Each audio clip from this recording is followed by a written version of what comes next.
আজকে ছিল রমজান মাসের দ্বিতীয় রোজা, আর ভোরবেলায় উঠে তাড়াতাড়ি সেহরি খেয়ে নিলাম। আর গাইস চলো বিষয়টা খুলে বলছি, আমার তরফ থেকে তোমাদেরকে সবাইকে রমজান মোবারক। তো আজকে ছিল গাইস দ্বিতীয় রোজা, এর জন্য ভাবলাম সকালবেলায় আমাদের সর্ষেটা পিষতে যেতে হবে, এর জন্য কল ঘরে এসে পিষতে দিয়ে দিলাম।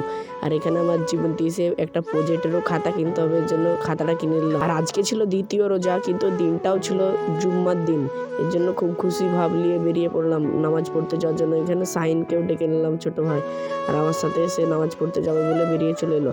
আর আমাদের নামাজ শেষ হয়ে আবার আমরা আসরের নামাজ পড়তে যাওয়ার জন্য বাড়ি থেকে বেরোলাম।